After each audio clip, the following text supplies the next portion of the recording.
Pero lo que solo quiero destacar al inicio es que la universidad es el lugar de la autonomía y de la independencia. Y es el lugar de los argumentos. Acá es donde se debate, en este lugar, en la universidad, en la Facultad de Derecho, es donde se debaten argumentos. No sé, a mí siempre la obra de Hegel, la lucha por el derecho, ¿no? Ese título no me gustó, ni siquiera tanto el contenido, pero la lucha, que debe vencer, ¿de qué manera se vence? Un argumento debe superar al otro argumento. Hay que buscar digamos, la posición que se debe imponer al mejor argumento. Y el mejor argumento es que tiene que estar disponible, y afortunadamente tenemos dos juristas de nota, muy destacados, cada uno con su punto de vista, y bueno, vamos a propiciar algo que ustedes quizás ya hayan visto. Hay un libro, yo lo puedo leer, lo he podido ver en YouTube, son dos, casi diría, estrellas de las breves, y bueno, buenos amigos de esta casa, he venido muchas veces a Argentina, así que bueno, es un enorme placer. Solamente voy a hacer más introducción y decirles que bueno, este debate lo vamos a moderar el profesor Juan Pablo Alonso, y lo único que se va a disponer un tiempo.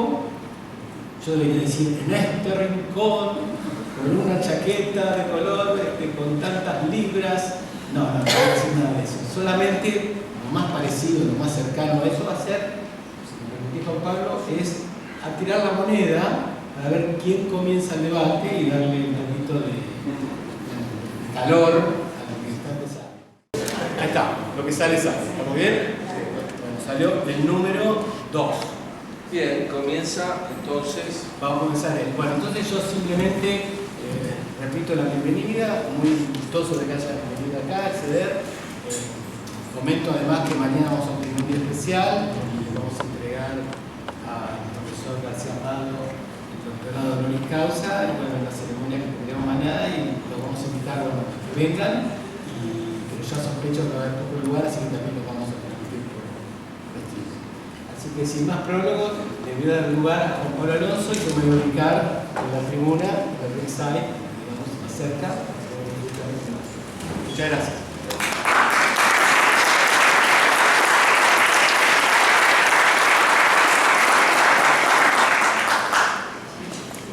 Bueno, buenas tardes a todos. Empezamos el primer bloque, 10 minutos cada expositor. Profesora Atienza, 6:37, tiene 10 minutos para su exposición. Ustedes saben que aviso un minuto antes. Buenas tardes, y me da mucho gusto participar aquí en este debate. Yo diría que soy como el equipo de la cancha contraria. Esto es como el templo del positivismo jurídico, casi muy antonomasia. Así que a mí me toca jugar fuera, y espero que sean comprensivos conmigo. Naturalmente, el que juega fuera va a ser una cierta desventaja. Bueno, había preparado 10 puntitos muy cortos que me da tiempo a enunciarlos en estos 10 minutos que me corresponden, en el debate sobre positivismo y pospositivismo. Yo defiendo el punto de vista del pospositivismo. Entonces, estas 10 brevísimas. La primera, digamos, es un acuerdo que yo creo que existe entre todos nosotros, en el sentido de que vivimos en un momento jurídico que es distinto de lo que fueron las décadas anteriores, lo que solemos llamar el constitucionalismo jurídico, y la diferencia es en cuanto a cómo interpretar. Ya que hay una interpretación más bien formal, que quiere decir que la pirámide normativa sencillamente tiene un piso más, pero por lo demás la manera metodológica de explicarlo, según un positivista, pues tendría que ser la que ha venido siendo tradicional en el siglo XX. Y hay una concepción de ese constitucionalismo más sustantivista, que viene a decir es que además de que efectivamente nos encontramos con un nuevo piso, formado por la Constitución, pues hay cambios sustanciales, materiales, de valores. La segunda tesis mía es que para mí la crítica del positivismo fundamentalmente es una crítica histórica. Yo aquí siempre he seguido una idea de un filósofo del derecho español, Gonzalo Vicente, muy poco conocido, pero en mi opinión el autor de texto muy breve, un artículo sobre el positivismo jurídico que me parece a mí más esclarecedor. El positivismo jurídico es un hecho histórico. Entonces, como tal hecho histórico, fue funcional a una determinada concepción del derecho, básicamente desde el comienzo del XIX y hasta las últimas décadas del siglo XX. En un momento determinado él citaba a Ernest Bloch. Bloch decía que la escuela histórica del derecho, uno de los primeros movimientos positivistas, había crucificado el derecho natural en la cruz de la historia. La historificación del derecho, digamos, acaba con esa idea de que hay un derecho natural. Y yo diría que de la misma manera el constitucionalismo contemporáneo ha crucificado al positivismo jurídico en la cruz de la Constitución. Digamos que mi crítica, digamos, es histórica. Si yo no soy positivista es porque sencillamente el fenómeno jurídico es algo diferente a lo que tuvimos más o menos los dos últimos siglos pasados. El pospositivismo, la expresión es una expresión ambigua, quiere decir, por un lado, lo que viene después del positivismo jurídico, que históricamente efectivamente es así, pero al mismo tiempo implica también una superación, más o menos, en el sentido, diríamos, clásico de la dialéctica marxista o hegeliana. Es una superación, lo que quiere decir que entonces no significa echar a la basura sin más al positivismo jurídico. Es decir, más allá del positivismo jurídico, que es un título que pusimos Juan de Manuel y yo en un artículo que escribimos hace tiempo sobre el asunto. Entonces, en esa concepción dualista, podemos decir, del derecho, se concibe el derecho, por un lado, naturalmente, un sistema de normas coactivas y dinámicas, pero además hay ese otro ingrediente, que es un ingrediente de tipo valorativo y conectado con el constitucionalismo de nuestros días. El pospositivismo no es, por lo tanto, ni naturalismo, ni tampoco lo que se suele llamar neoconstitucionalismo.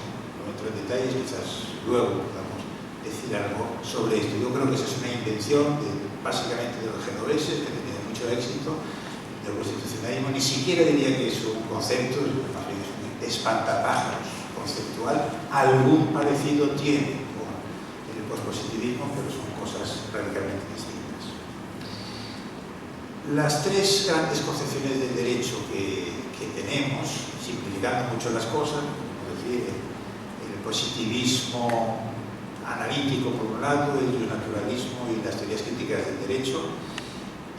Yo creo que lo que debemos, sobre todo los positivistas jurídicos, es un método analítico que fue extraordinariamente fructífero durante mucho tiempo, pero que lamentablemente derivó, si no en todos los casos, en muchísimos de ellos, pues en una especie de escolástica. A mí me parece que los últimos trabajos de los positivistas sencillamente no hablan sobre cuestiones interesantes. Por lo que se refiere al naturalismo, probablemente la idea del objetivismo moral entendido de una cierta manera es algo valioso. Hay que redefinir qué se entiende por objetivismo, y existe mucho. Objetivismo no es absolutismo moral, son cosas distintas. Me parece que se comete un gran error cuando se prescinde de una concepción objetiva de los valores, porque en ese caso no podemos dar cuenta de elementos fundamentales de lo que es la práctica del derecho. Y por lo que hace a las teorías críticas del derecho, hay un punto valioso, que es la idea de la transformación social, pero los críticos yo creo que cometen el gran error de que no pueden dar cuenta de lo que es el derecho y por lo tanto su pretensión, que es utilizarlo como un instrumento de transformación, no lo pueden llevar adelante sencillamente porque para ello se necesita, digamos, asumir un punto de vista mínimamente interno. Por razones ideológicas, digamos, esto lo rechazan, ¿no? Que era bueno. El pospositivismo, definido sería un poco extensivamente, es decir, que es una tesis en donde yo englobaría como autores fundamentales, pues a Dworkin, a Alexis, al último McCormick y sobre todo Nino, del que yo me siento más próximo, mi manera de ver el derecho es de Nino, pero no creo que el pospositivismo sea una corriente del derecho bien desarrollada hasta el momento. Hay una serie de cuestiones que habría que corregir. Una de ellas es que muchas veces hay una excesiva aproximación del derecho de la moral. Yo creo que es indispensable mantener una conexión entre el derecho y la moral, pero, por ejemplo, en el caso de Alexis, de la tesis, del caso especial que llama, me parece que eso manifiestamente es un error. Falta una concepción, diríamos, más conflictualista del derecho, más tener en cuenta las ciencias sociales. Como consecuencia de esto también, entonces, hay un énfasis excesivo en lo que serían los derechos individuales y no tanto, no se incluye suficientemente lo que yo diría que son los derechos sociales. Para entenderlo, yo añadiría a estos autores a los que he mencionado, pues la importancia de contar con algo de Hobbes y sobre todo el pragmatismo filosófico, que no me refiero a autores como Rorty, más bien el pragmatismo clásico americano, que me parece a mí que esa es como la filosofía de fondo a que tendría que ser, la filosofía, diríamos, de un jurista. Bueno, la idea fundamental del derecho, del pospositivismo, desde el punto de vista de la teoría del derecho, es una tesis, diríamos, ontológica, y es simplemente que el derecho no es fundamentalmente un sistema de normas, es por supuesto un sistema de normas, pero fundamentalmente no es eso, sino es una práctica, es una actividad, una gran actividad colectiva que transcurre en el tiempo, así es como lo dijo en algún momento Carlos Nino. Me parece que ahí es donde está el núcleo del asunto, ¿no? Por cierto, no hay una incompatibilidad completa entre ser positivista y sostener esta tesis. Algún positivista lo sostiene, por ejemplo, Mario Giorgi, positivista discípulo de Descartes, pero en general el positivismo jurídico y de manera muy particular el positivismo, diríamos, bonaerense, es una noción normativista del derecho y me parece que ahí es donde está el núcleo del asunto. Para entender, por ejemplo, las relaciones entre el derecho y la moral o el problema de la interpretación, pues hay una enorme diferencia. Si uno es un normativista y ve únicamente esto, un objeto, que es un conjunto de normas, o si ve una práctica social. Muy bien, muchas gracias.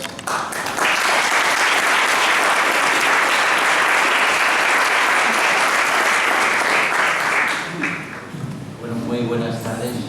Me siento de verdad muy feliz de estar aquí, de volver a debatir con Manuel Atienza, con mi amigo Manolo, y no exagero ni es retórica ni es captación de la benevolencia del público si digo que mucho de lo que he pensado, aprendido y he reforzado mi vocación filosófica en los últimos años ha sido gracias a los debates con Manuel Atienza, con Manolo, y nosotros a veces nos hemos dicho somos el Bob Pinela. Yo creo que ¿quieres el positivismo? No, ¿por qué? Porque no me llena.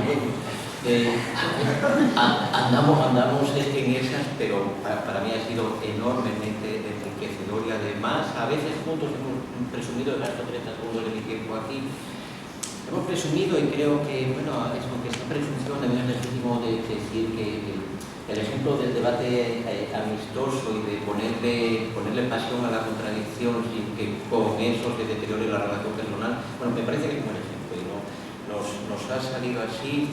Y somos una especie de matrimonio académico felizmente mal avenido. Y eso es reconfortante. No sé quién juega en casa.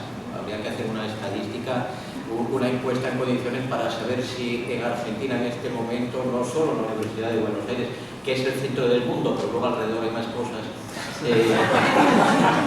No sé si en la Universidad de Buenos Aires predomina el positivismo, pero dudo mucho que en la práctica jurídica y judicial argentina domine el positivismo. Yo creo que me atrevo a decir ante tantos amigos que aquí ya han llegado al pospositivismo y te están relajando incluso aquí. pero vamos a... Y la última cosa introductoria, hay un problema terminológico. Yo voy a hacerle, sin sacrificio ninguno, el homenaje a Manuel de decir aquí pospositivismo, porque su tema es subordinado, que en realidad no puedo evitar estar pensando en planteamientos más amplios, en parecidos de familia dentro de corrientes variadas que yo llamo iusmoralismo. Yo sé que tú coincides en casi todo, Manolo, en la teoría con Rodolfo Vigo y en casi ningún acuerdo práctico con él, y yo no sé si Rodolfo Vigo para ti sería un pospositivista con el que comulgas, en sentido figurado, o si sería un naturalista del que discrepas. Yo estoy en desacuerdo con los dos, y por eso en la distancia que tomamos los positivistas, pues, puedo meteros en el mismo grupo de amigos teóricos. Yo tengo 6 razones, lo llevo a 10,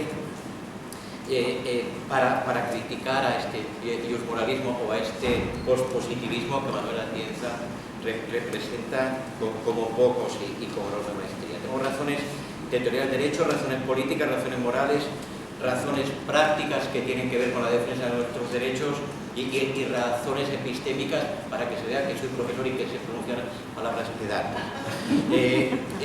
Razones de teoría del derecho. Bueno, este iusmoralismo o pospositivismo creo que lleva a cabo una triple disolución perjudicial, perniciosa, problemática, es lo decimos más suave. Se disuelve el concepto de derecho, se disuelve la Constitución misma y se disuelve el método jurídico o la técnica jurídica.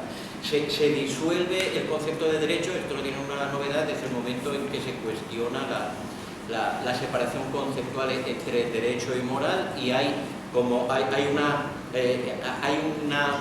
visión, una división en 3 partes: lo jurídico empieza lo axiológico. Tienes que acercarlo más o cambiar el micrófono. ¿Se me oye mejor así? No, se oye mejor así. Y luego dicen que estamos a mayoría. Lo jurídico comienza en lo axiológico para estas posturas. En el origen de todo están los valores, esos valores, como formula Robert Alexis, que es el gran autor inspirador en una parte de toda la corriente dominante. Los valores se expresan teóricamente como principios, y los principios dan aliento y razón de ser a las reglas, de modo que la regla que no cuadra con los principios verdaderos no es ni aplicable ni propiamente válida, no satisface la pretensión de corrección, y los principios son los que tienen que ser porque derivan de los valores, y por eso dice Alexis, por ejemplo, que por definición no hay principios injustos y que entre principios no hay antinomias, etc. Bueno, esta visión del derecho que se hace depender el derecho, donde se hace depender el derecho de la moral, que evidentemente tiene que ser la moral objetivamente correcta, la base, lo ha dicho Manolo, es el objetivismo moral. Esta visión del derecho disuelve el derecho en la moral o relativiza extremadamente el derecho positivo, incluida la Constitución positiva. Con esto llegamos a la segunda disolución, que es la disolución de la Constitución. La verdadera Constitución es la moral verdadera.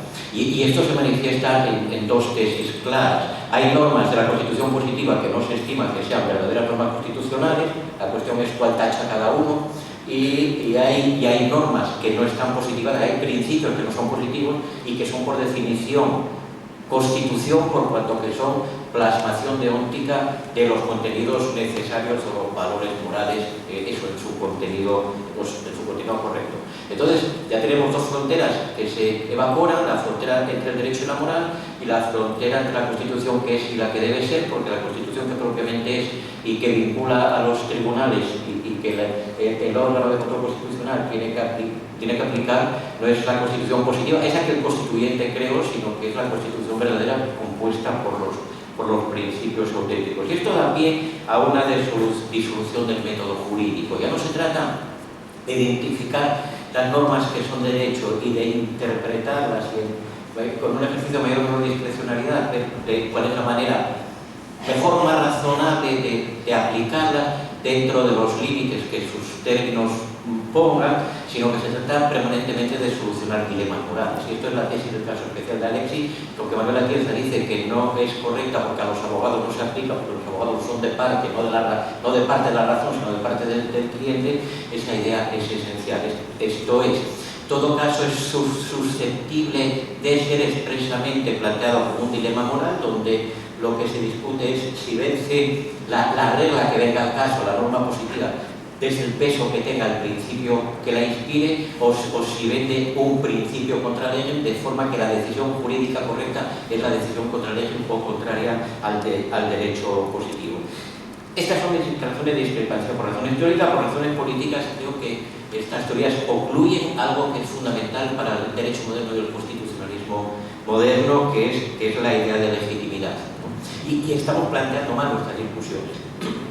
Los positivistas hablamos de la jurisdicción o validez, los moralistas hablan de la justicia y nos estamos olvidando de la legitimidad, sin la cual no tiene sentido, de la legitimidad democrática y de la democracia deliberativa que supone que nuestros sistemas constitucionales legitiman las normas y fundan la relación política, y si olvidamos eso, pues estamos cercenando una parte fundamental de la Constitución y estamos reemplazando de hecho y con fundamento teórico la soberanía popular por la voluntad soberana de los jueces debidamente aleccionados de las universidades en apariencia y de los partidos en realidad. Tengo discrepancias morales porque nuestros estados no son ni estados confesionalmente religiosos, no son estados confesionales o religiosos, pero tampoco lo son confesionales en la moral. No hay una moral oficial, no hay una moral verdadera del Estado constitucional de derecho, porque si la hubiera, perdería el sentido valores precisamente constitucionales como pluralismo y perdería el sentido todos los derechos de libertad, el derecho para pensar y obrar según a cada uno de su conciencia, en la idea de que todos los planteamientos morales de cada cual tienen el mismo valor y la misma cabida en la Constitución. Luego, cuando en nombre de algunas de las concepciones morales presentes en la sociedad, un tribunal impone frente a la ley frente al derecho de todos una determinada concepción de la vida buena, de la sociedad justa, es un acto de impostura y es inconstitucional por definición. Nadie, menos que nadie, los jueces, tienen derecho a imponer una moral que inevitablemente va a ser la suya frente a la moral que desde la deliberación entre todos, supuestamente, según dicen nuestras constituciones, en las constituciones se expresa. Y sobre todo tenemos un problema que es moral, que es político y que es político, que es el de cómo dirimimos las controversias entre objetivistas morales. A mí, ya que estamos aquí entre amigos, lo que mayores enigmas me plantea es cómo resolvemos desde el objetivismo moral, que es común a ambos, las discrepancias absolutas en cuestiones de ética material o sustantiva entre Manuel Atienza y Rodolfo Vigo. Están de acuerdo en toda la teoría, pero no coinciden ni en el dictamen ni de ningún solo elemento práctico. Yo creo que para evitar la guerra civil entre objetivistas morales necesitamos un derecho que sea común a ellos, que por tanto trascienda la preferencia de cada uno. Da igual lo que piense del aborto vivo o lo que piense Atienza o de la maternidad subrogada. Lo que importa es lo que entre todos en ejercicio de nuestros derechos políticos y de libertad hemos colocado en la ley, y así ponemos paz entre las discrepancias entre objetivistas y relativistas. Me plantea enormes problemas, penúltimo, me plantea enormes dudas la cuestión del contenido esencial de los derechos fundamentales. Abrirse a la ponderación y abrirse a la tesis del caso especial es estar dispuesto a sacrificar hasta en su más esencial contenido cualquier derecho fundamental que tengamos. Si ponderamos mi derecho a no ser torturado contra la vida de 5 muchachos inocentes a los que yo secuestré y que pueden morir si yo no confieso, es evidente que la vida de 5 inocentes va a pesar más en un razonamiento moral que de lo que pesa mi derecho a no ser torturado y todo lo que eso implica. Y eso significa que no se puede ponderar contra los derechos. Pero si no se puede ponderar contra los derechos, hay que dejar de plantear casos así como de conflictos entre derechos, hay que plantearlos al modo tradicional como casos de calificación de conductas desde normas. Los positivistas paradójicamente somos kantianos, mientras que los ponderadores son utilitaristas, y el criterio es que gane lo que más ventajas reporte al precio que sea, siempre que el otro lo pague bien. Y por último, tengo problemas epistemológicos que resumo así sin poder ahora concretarlos más, ¿no? Ante la pregunta de, bueno, asumamos todo y admitamos que la moral verdadera o la moral objetivamente correcta, aunque sea de un objetivismo mínimo, tiene que prevalecer sobre el texto y la intención presente en la norma positiva, incluida la norma constitucional, asumimos eso y desde luego nos preguntamos, aparte del asunto ontológico, los valores, esos valores que vamos a tirar, esos valores que vamos a ordeñar, dónde viven, y dos, cómo conozco yo, juez, el contenido de lo moralmente correcto como base de lo jurídicamente correcto. La solución es un constructivismo que se resume así. Lo correcto objetivamente es aquello en lo que todos estaremos de acuerdo si fuéramos perfectamente imparciales. Entonces le pedimos a ese juez o a esa magistrada constitucional que razone de esta manera. Primero plantéate cuál es tu opinión, luego sal de ti misma y pregúntate qué opinaría una comunidad ideal de dialogantes, o una comunidad ideal de habla en sentido habermasiano, o la comunión de los ángeles, y después vuelve y compara eso que todos los sujetos racionales opinarían con lo que opinas tú, y a que no saben ustedes qué saben.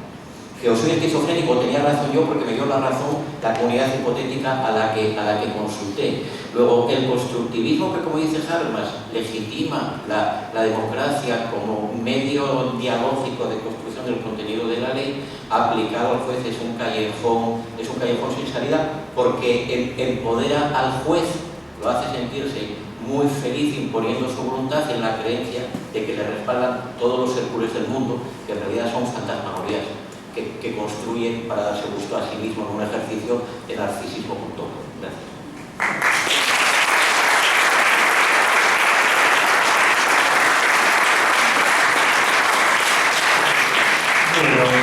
Bueno, dos posibilidades. ¿Le damos la palabra al público o le damos réplica a...?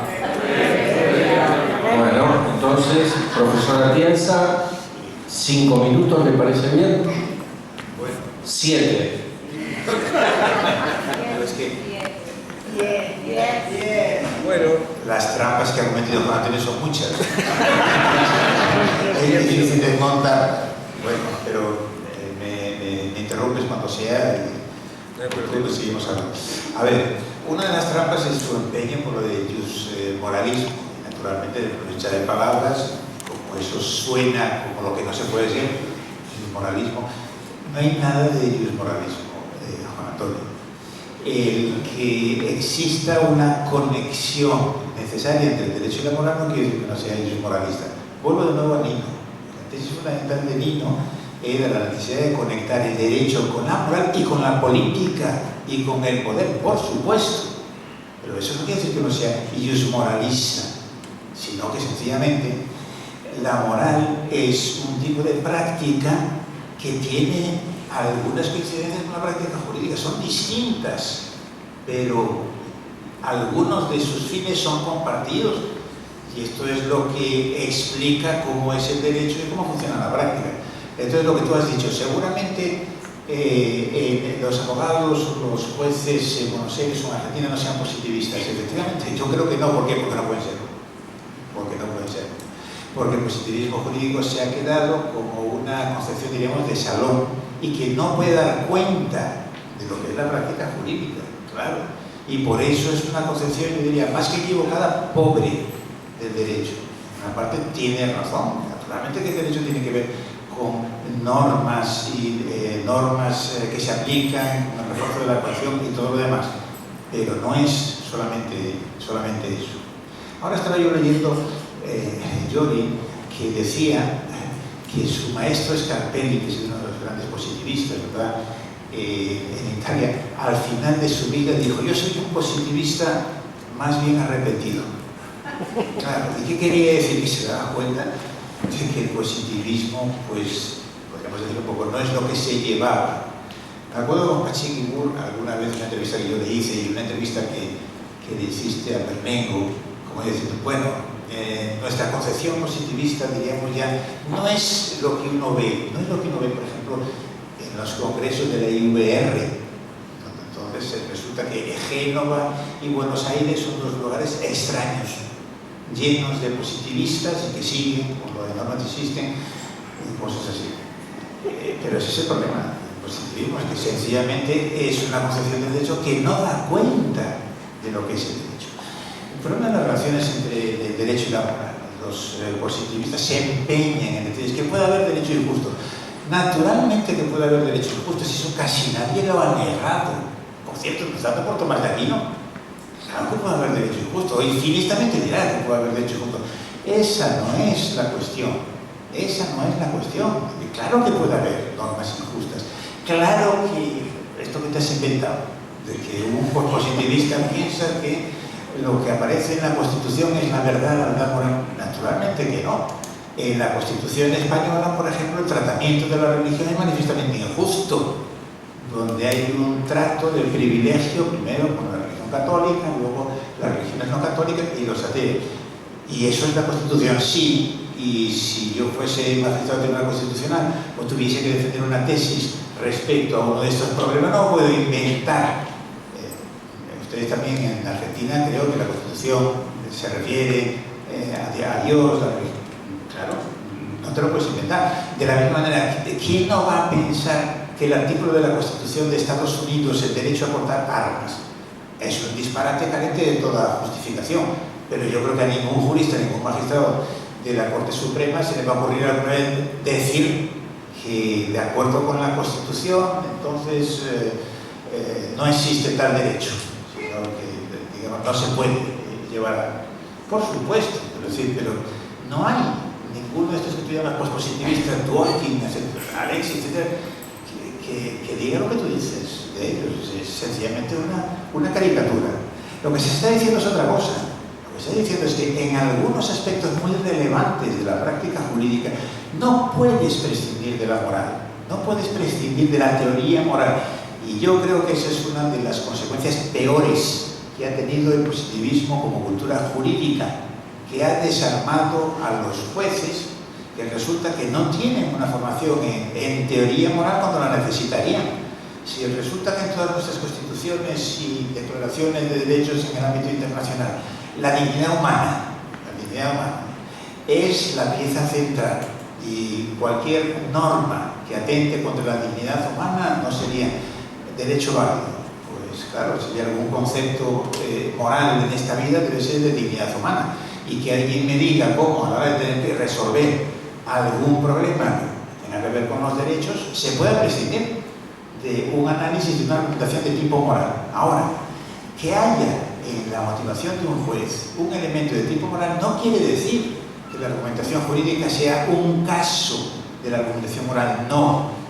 Lo que quiere decir es que hay un ingrediente moral. Y eso es muy distinto de como tú lo has planteado. Me parece la ponderación. Claro, la discusión en la ponderación se convierte a veces en un motivo, diríamos, de burlas, a ti que te gusta decir, no hay ponderómetro, no sé qué. Naturalmente que no hay ponderómetro, por cierto. Pero la ponderación, ¿en qué consiste? Pues consiste en que en ocasiones las reglas, las pautas específicas de comportamiento que forman parte de nuestros derechos no permiten resolver un caso. Entonces tienes que acudir a los principios y tienes que ponderarlo.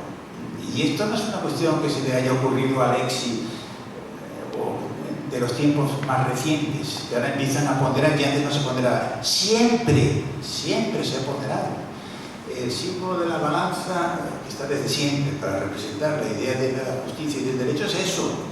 Pero claro, una cosa es decir que a veces un jurista tiene que ponderar, y otra cosa es que tiene que dedicarse a ponderar y cuanto más mejor. Yo a veces he dicho, es como si uno dijera una copa de vino está bien, pero andar por la vida borracho, no. Pues eso es todo. Es decir, que naturalmente hay veces que hay que ponderar. La ponderación no hay por qué verlo como una tipo de actividad arbitraria. Hay criterios. ¿Se puede ponderar mal? Por supuesto que se puede ponderar mal. Tu crítica a la ponderación se basa en partir de casos en que un juez ha ponderado mal. Naturalmente que sí, por cierto, me imagino que también se pueden cometer errores lógicos, pero eso no es un argumento para ir en contra de la lógica.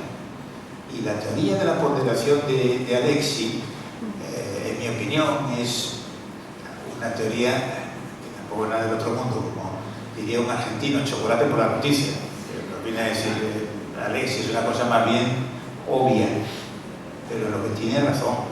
Y él viene a decir, el esquema que yo sugiero de la ponderación pues es algo parecido a lo que sería el esquema deductivo.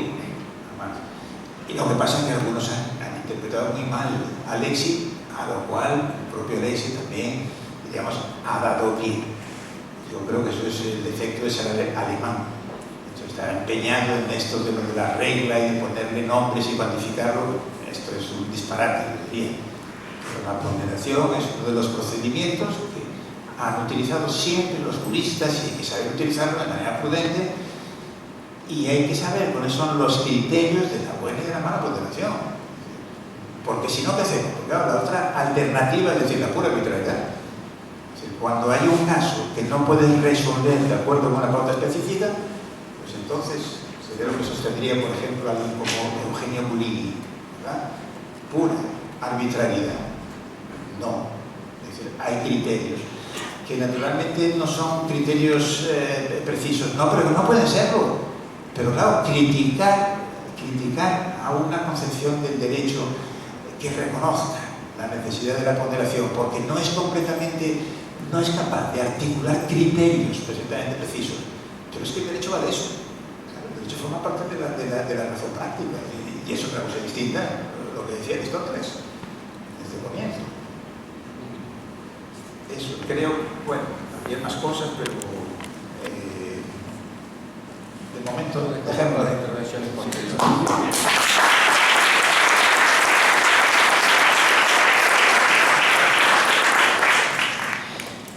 Bueno, bajemos al barro. Varias cositas, como 4, dependiente del tiempo, claro que sí. Bueno, el tema de las etiquetas supongo que no tiene entidad suficiente como para que gastemos mucho tiempo. Yo creo que el moralismo es una expresión no despectiva, no peyorativa de ninguna manera y es perfectamente simétrica. Jus positivismo, el derecho positivo es el único jus moralismo, la moral es parte del jus. Porque naturalmente si los positivistas de cualquier signo o orden nos vamos a conformar con el post, que sí que es como si uno dice, es mi post, la nueva es mi post esposa. Pues, bueno, entonces estamos haciendo una especie de jerarquía entre las parejas que, no sé, yo sí es muy aceptable. Entonces, el pospositivismo como superación del positivismo llena de íntimo orgullo al pospositivista, pero como etiqueta es tendenciosa hasta decir basta. Y yo también diría que sois pospositivistas y post-naturalistas, ¿no? A unos los superáis destruyéndolos y a otros los superáis asimilándolos. Pero esto es un juego que tampoco va a ninguna parte. El positivismo, ha dicho Manuel, no puede dar cuenta de la práctica jurídica. Bueno, habría que identificar mejor qué es la práctica jurídica. Lo que a mí me parece que no da cuenta de la práctica jurídica es el moralismo, vamos a decirlo así, para poner un poco de distancia, de corte dworkiniano, con todo lo que de Dworkin ha heredado el pospositivismo. Es decir, la negación plena o tendencialmente intensa de la discrecionalidad judicial, es decir, del margen inevitable de valoración que tiene el juez cuando valora las pruebas, elige interpretaciones, normas, etc.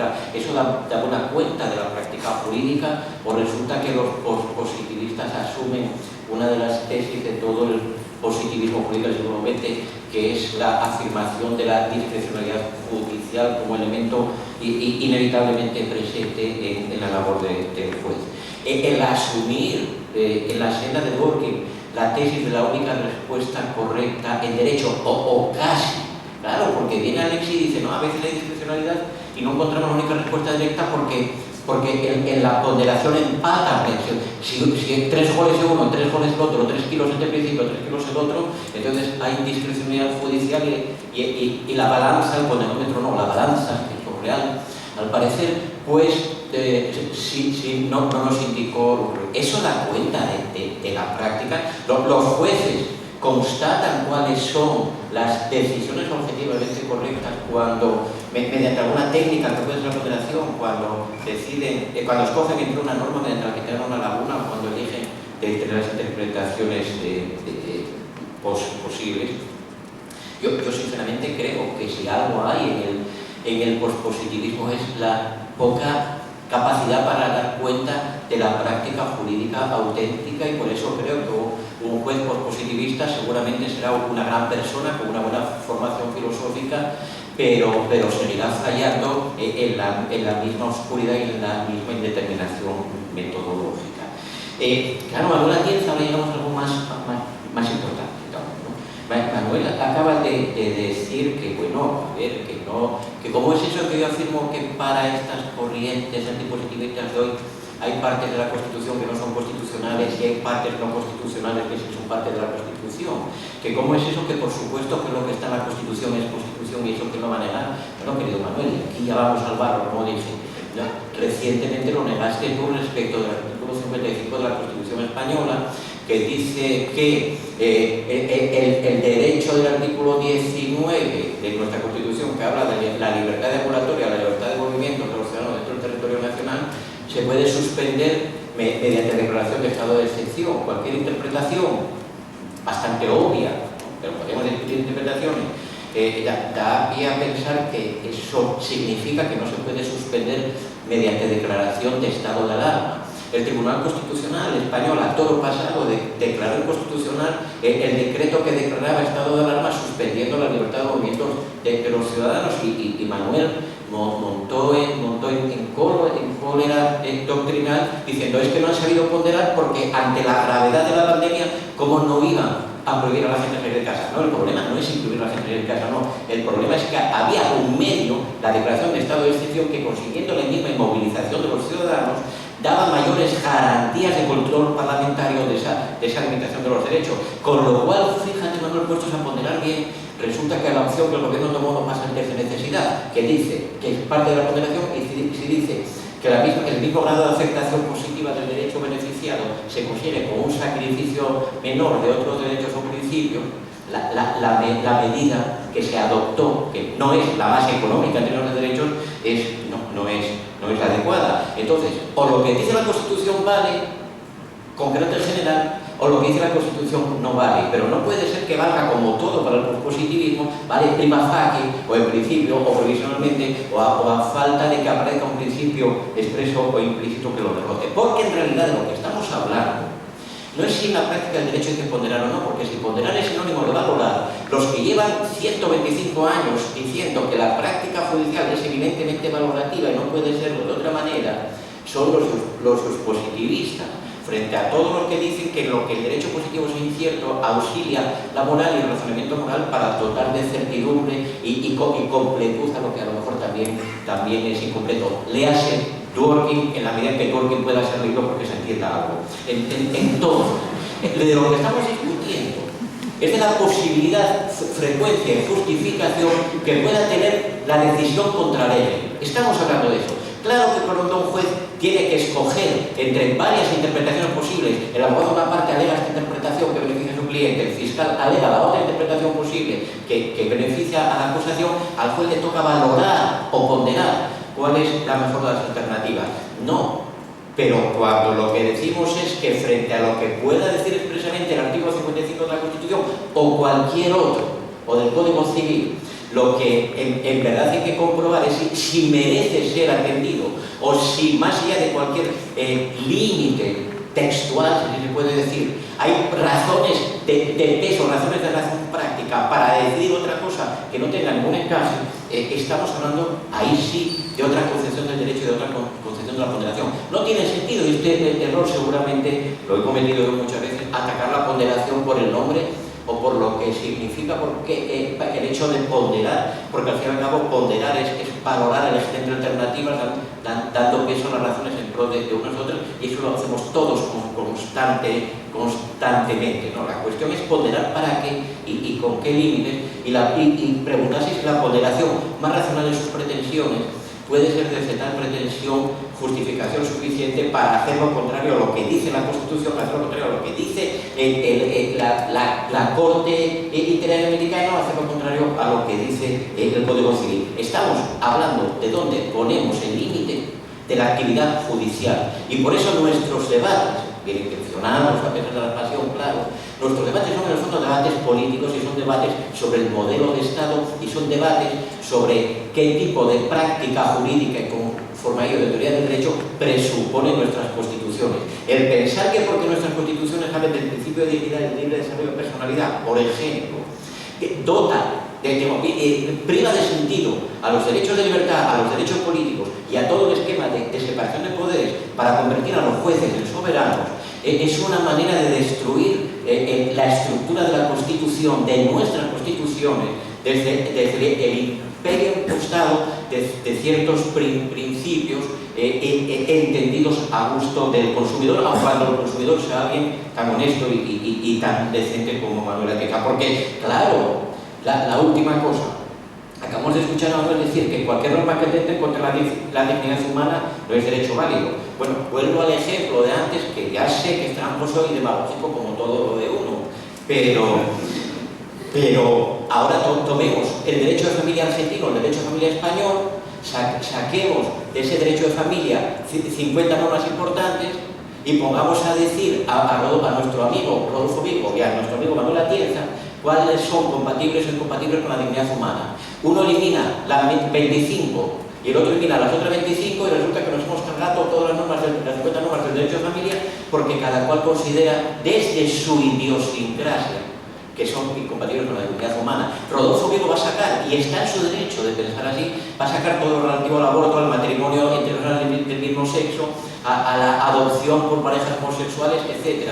Manuel Atienza va a sacar todo lo que no exprese todo lo que no tenga un contenido fuertemente liberal y social. Bueno, una de dos, si damos Paula lo que saca cada uno, nos hemos quedado sin derecho positivo.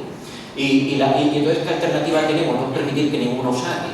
Pero si ninguno saca desde el aula, quiere decir que no está bien que ninguno convenza a ningún juez argentino o español para podar el derecho de familia o el derecho de los negocios, los derechos que sea, de lo que no pase un test de ponderación. ¿Tienen sentido los principios? ¿Tienen sentido hablar de principios? Claro que sí. Los principios, incluidos el principio de dignidad, proporcionan excelentes argumentos interpretativos, razones de peso para preferir ciertas interpretaciones. Tomamos el principio de interés superior del menor y nos da una razón tremendamente fuerte para buscar, de entre las interpretaciones posibles de una norma, la que más beneficie al menor afectado.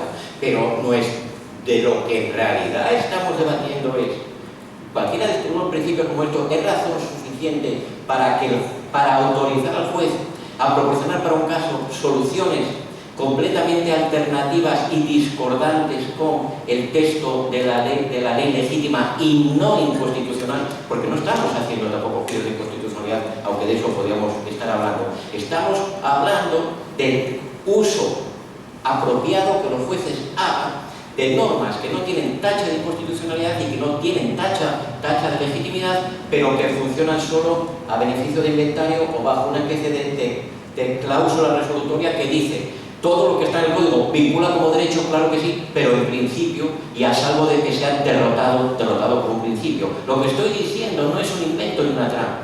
Léanse, y además es un gran libro, Las piezas del derecho, de Manuel Atienza, Juan Ruiz Manero, y vean lo que son los principios y cómo los principios pueden derrotar a las reglas, y con ello tenemos el panorama de un activismo judicial, seguramente por los autores no queridos sus excesos, pero inevitablemente excesivo por causa de los autores.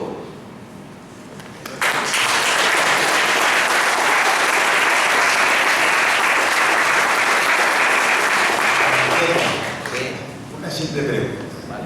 Si tú has reconocido que el principio de dignidad humana juega un papel, y por cierto, cualquiera atento a lo que es la jurisprudencia en España, en Argentina, en cualquiera de nuestros países que están dentro de lo que llamamos el constitucionalismo jurídico, la apelación a la dignidad humana es cada vez más frecuente y es un argumento, digamos, de gran importancia. Si tú crees que efectivamente un juez o un jurista alguna vez tiene que apelar a la dignidad humana en su razonamiento jurídico. Te pregunto, ¿se puede manejar el concepto de dignidad humana prescindiendo de argumentación moral? ¿Se puede? Yo creo que no, que es imposible. Luego respondes. Alguna cosa más. Has colado algo que naturalmente es falso.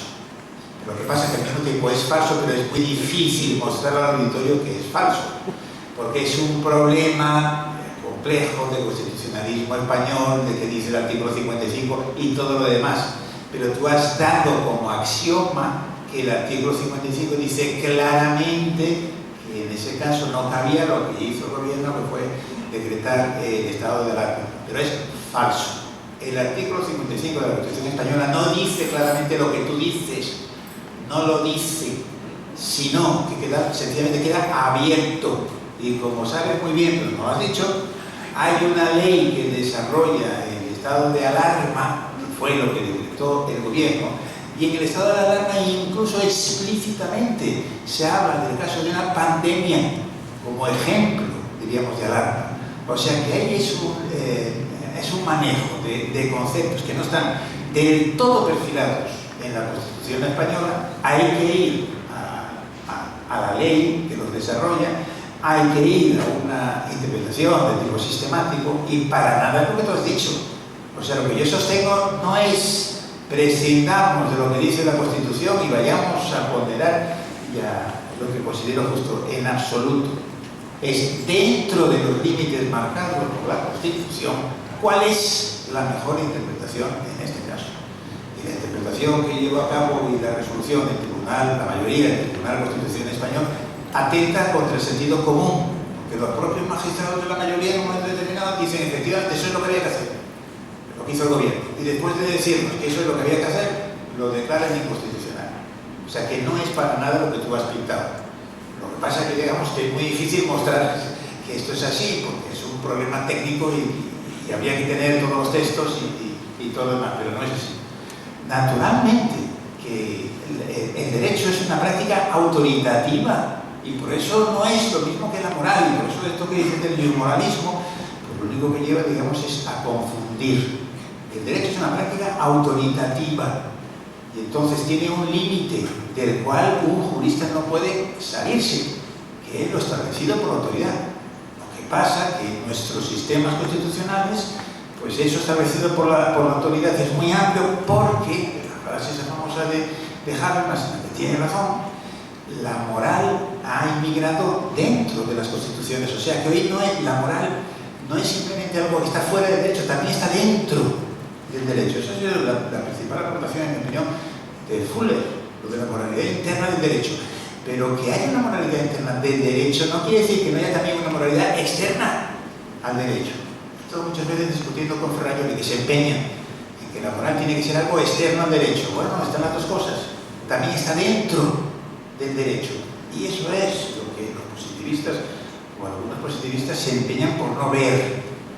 Y yo creo que si no ves eso, no puedes dar cuenta de muchos aspectos muy relevantes de nuestras prácticas, concretamente de la práctica de un juez. ¿Querías responder a la parte de la teoría moral y la teoría moral? Sí, claro, bueno, y a todo, puestos a la a ver, naturalmente, yo he dicho aquí que un juez puede argumentar con la dignidad humana, con la justicia, con la equidad y con variadísimos valores morales. Lo que un juez no puede hacer es anular la ley del matrimonio igualitario porque es contraria a la dignidad humana. Que un juez que haya leído, se haya tomado muy en serio, otra cosa es cómo nos tomemos en serio lo que aprendemos en las maestrías, ¿no? Pero un juez que haya leído aquí o a Rodolfo Vigo se va a sentir empoderado para el nombre de la dignidad, y desde el momento en que sea fuerte su convicción de que ese modelo de matrimonio es opuesto a la dignidad humana, se va a sentir empoderado para decir no, y la aplico, anulo o lo que procesalmente sea posible. No, la cuestión no es si en la argumentación jurídica y judicial aparecen elementos o valores morales, por supuesto que sí, y económicos, y políticos, y estéticos, y futbolísticos, y de todo tipo. La cuestión es qué jerarquía o lugar tienen esos valores dentro del razonamiento judicial y en relación con el derecho positivo, que al fin y al cabo es lo que dice la norma dotada de autoridad. El elemento autoritario del derecho se reconoce y al mismo tiempo se relativiza cuando va acompañado de una insistencia en que todas las normas jurídico-positivas son, por definición, derrotables, que todas obligan prima facie, etcétera, etcétera. Segundo, sobre el artículo 55, en efecto de la Constitución Española, es un debate que no es procedente dar aquí porque requeriría un tiempo y proyectar el texto de la norma. Pero, ya que yo hago trampas, a veces a ti se te deslizan sin querer. Las mías son dolosas y las tuyas son imprudentes. Es cierto que la ley de estado de alarma pone como ejemplo de situación que puede justificar la declaración de estado de alarma a una pandemia. Lo que no dice es que en ese estado de alarma se pueda suspender la libertad de circulación de los ciudadanos porque no se le ocurre a la ley de estado de alarma contradecir el artículo 55 de la Constitución, entre otras cosas, porque eso la haría palmariamente inconstitucional. Y el gobierno tenía la posibilidad de conseguir exactamente el mismo fin con un sacrificio menor de los derechos de los ciudadanos en cuanto a que el estado de excepción supone un control parlamentario mucho más fuerte de la extensión, la intensidad y la duración de esa restricción de los derechos. No estamos ante una constitución estúpida que diga, aunque se acabe el mundo, los ciudadanos quieren que puedan andar por la calle. Dice la Constitución y ratifica la ley de estado de alarma. Se puede suspender el derecho de andar por la calle de los ciudadanos, pero con un control semanal de dicho Estado y del ejercicio que el gobierno hace de esa tremenda potestad sobre el derecho fundamental. Y ponderando sale que no satisface el test de necesidad. Entonces, ya no es que uno pondere para ganar, que es lo propio, es que encima se hace trampas a sí mismo cuando pondera. Pues no lo sé, es un vicio solitario la ponderación de Sanford, ¿no? Tercera cosa muy rapidísimo. La moral ha emigrado dentro de las constituciones. Esto, el primero que lo dijo fue Günter Dülich en 59, eso lo sé como dato histórico. Y Dülich era quien era. Y luego vinieron todos los demás. Está muy bien, pero yo ante eso solo tengo una pregunta que no he encontrado respuesta en esta mesa. Y tal vez el público no la tenga. ¿La moral que emigró al interior de la Constitución es la tuya o la de Rodolfo Vigo, Manuel? Porque no os ponéis de acuerdo ni en la hora de comer, aunque tenéis un metacuerdo que es que la moral emigró al interior de las constituciones. ¿Tú crees que emigró al interior de la Constitución argentina la moral de Rodolfo Vigo? Si esa sería un acto de nobleza, felicitar a Vigo diciendo que enhorabuena porque tu moral ahora es la moral constitucional. Pero ¿cuál moral emigró? Hay un acuerdo, la Constitución expresa un gran acuerdo moral. Es inmoral la pena de muerte y la suprimimos, es inmoral la tortura y la prohibimos, es inmoral la censura y la descartamos.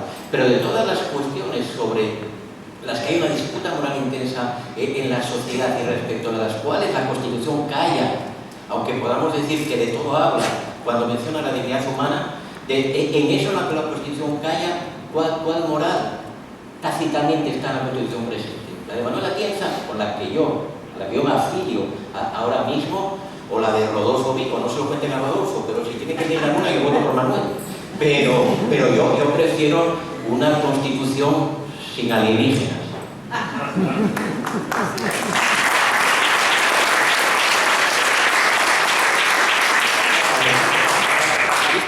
No quiero seguir con la discusión esta sobre el artículo 55 porque insisto, sin tener los detalles no se puede discutir sobre esto, pero en fin, yo lo he escrito con cierto detalle a propósito de esto y me parece que es claro.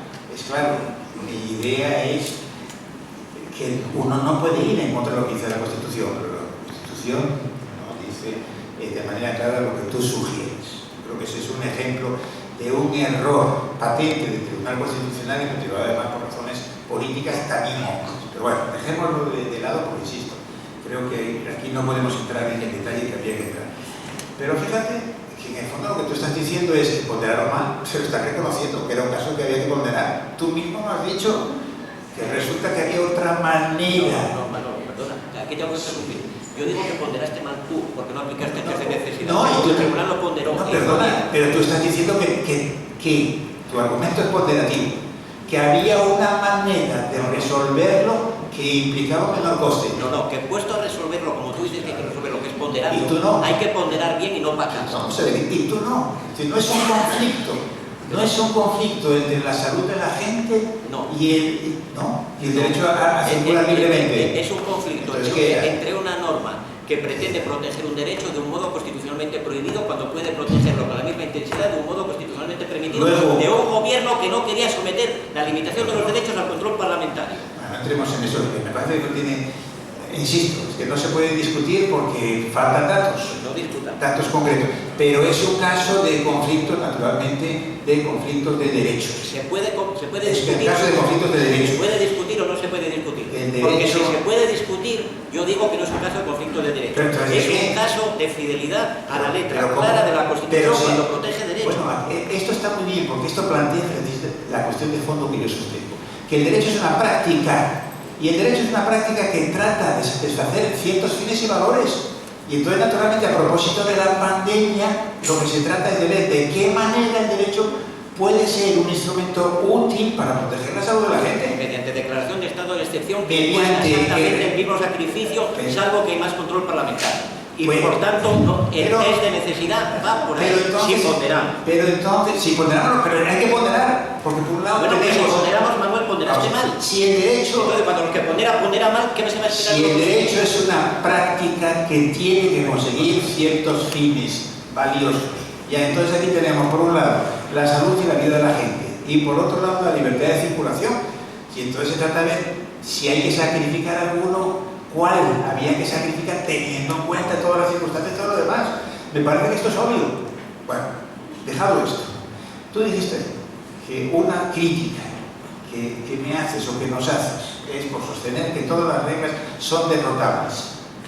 Pero Juan Antonio, resulta que eso es precisamente lo que sostiene Carlos Archurrón, que todos los enunciados condicionales y por tanto las normas son derrotables. Que sean derrotables quiere decir que pueden tener alguna excepción implícita. ¿Cuándo la tienen? Bueno, este es un problema, digamos, que habrá que ver. Pero digo, esto no es una tesis pospositivista. Bueno, yo no sé si al final de su vida no diría que Archurrón era no positivista, pero pues Archurrón, en mi opinión, que es lo mejor que se ha escrito sobre derrotabilidad, lo dice clarísimamente. Todos los enunciados condicionales y por tanto también las normas jurídicas son derrotables. O sea, que puede surgir un caso de excepción implícita. Eso, diríamos, no es ninguna novedad. Forma parte de lo que es el derecho y de lo que ha sido siempre. Lo que hay, la reductio ad vivo, no sé si se debe decirlo ahí. A ver, ¿me permites que te diga que eso también es una trampa?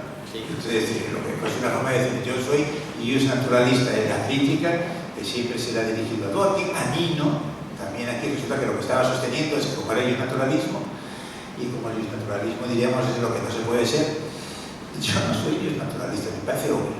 De la misma manera que el positivismo dejó de ser una concepción adecuada del derecho hace algunas décadas, y el naturalismo dejó de serlo hace unos cuantos siglos.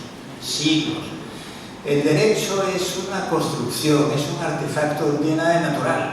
Si hay algo que no es natural en esta vida será el derecho, es construir.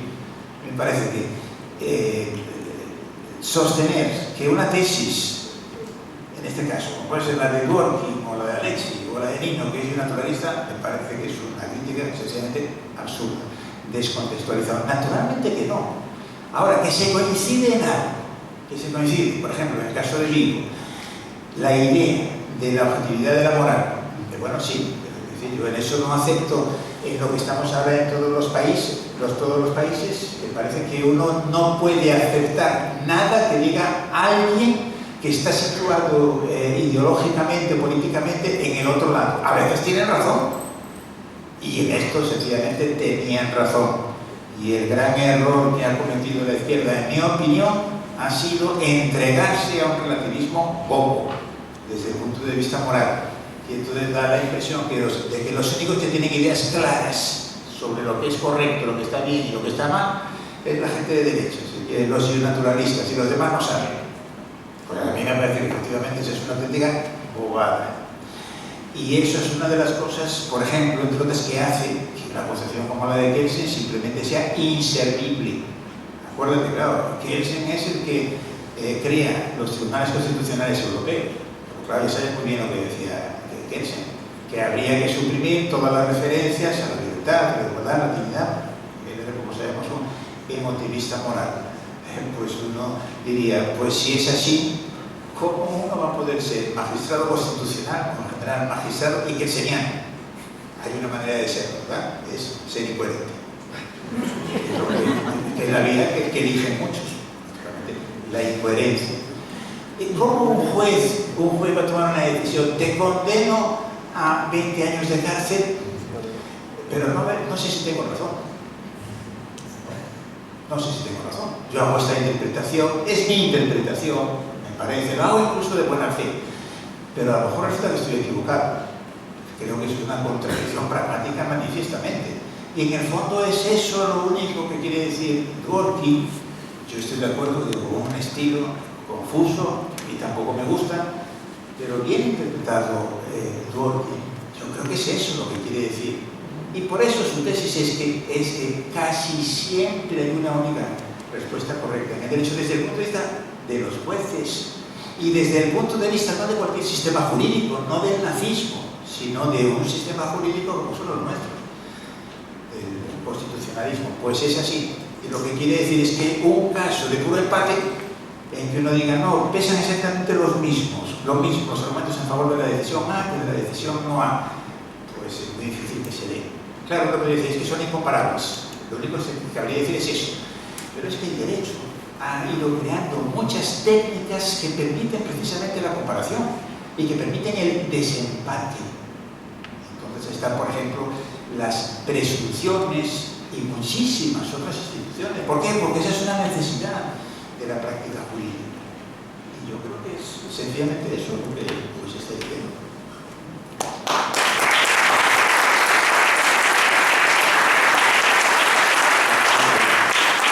¿Hay alguna pregunta del público? No, queremos seguir escuchando a Juan Antonio. Yo diría que toca pasar al público porque podemos entrar en Google nosotros permanentemente sin mala intención y entramos nuestras cosas tipo Pimpinela.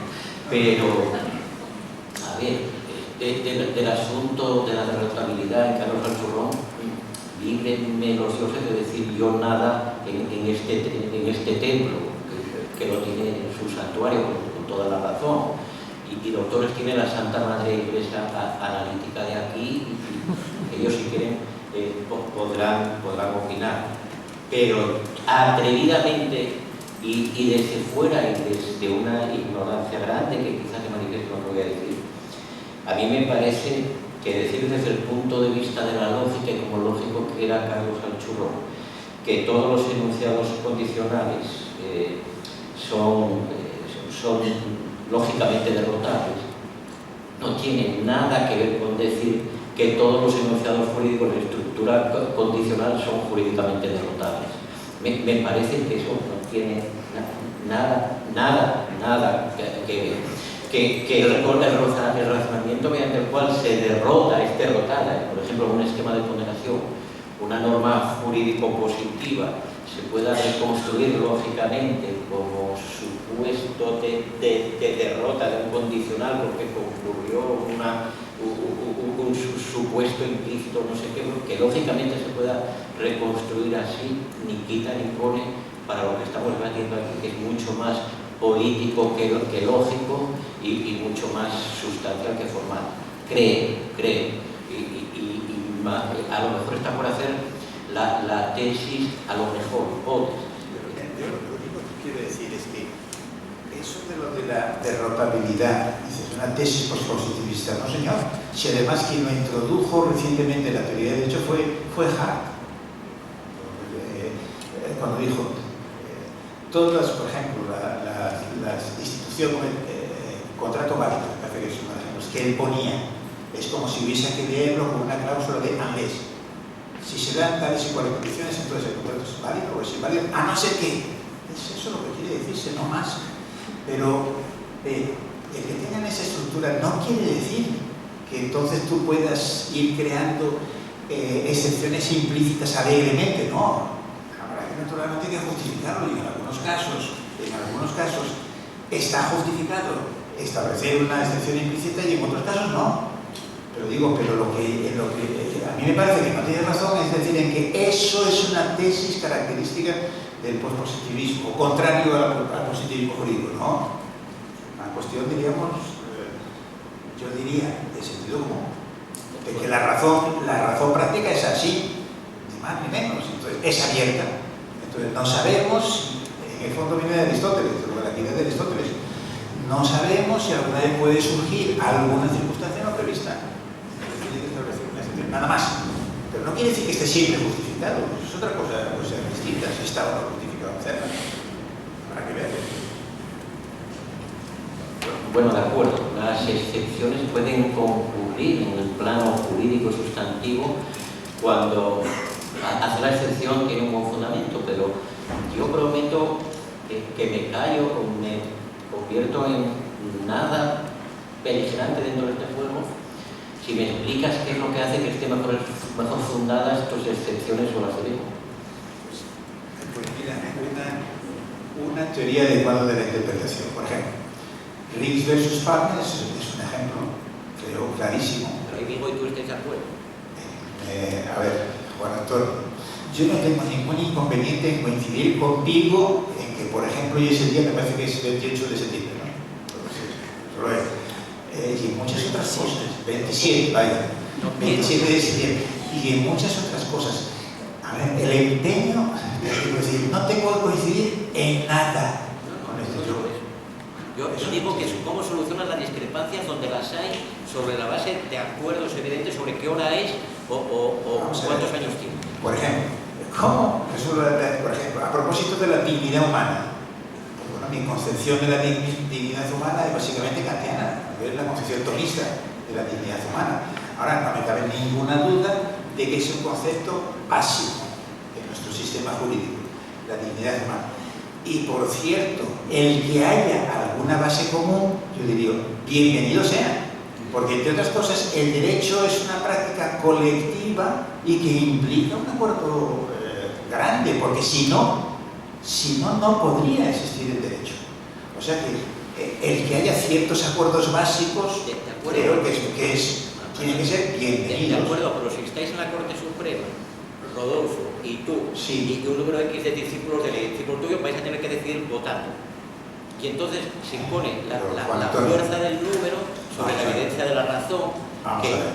Pero una cosa es que al final, naturalmente, por ejemplo, en el caso de un conflicto en un tribunal, se resuelva votando, pero previamente hay una discusión. Y hay la posibilidad, y el diálogo racional permite entre gente razonable llegar a acuerdos. A veces, y otras veces no. Y si no se llega a un acuerdo, naturalmente está la ley de la mayoría.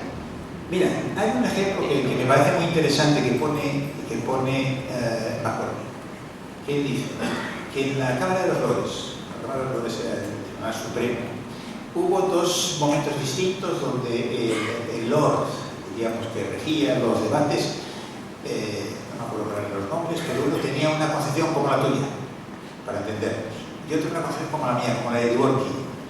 Y entonces Dworkin dice, bueno, en la praxis del tribunal, de la Cámara de los Lores, hubo una gran diferencia, porque cuando el Lord era, digamos, Lord García Amado, pues entonces decía, bueno, sencillamente seamos claros, votemos y seamos claros, y basta con que la resolución que dictemos sea una resolución clara, y ya está. Mientras que cuando era un Lord más próximo a la tesis de Dworkin, se esforzó y estableció procedimientos para que hubiese una discusión previa, más o menos nada, para tratar de encontrar un acuerdo.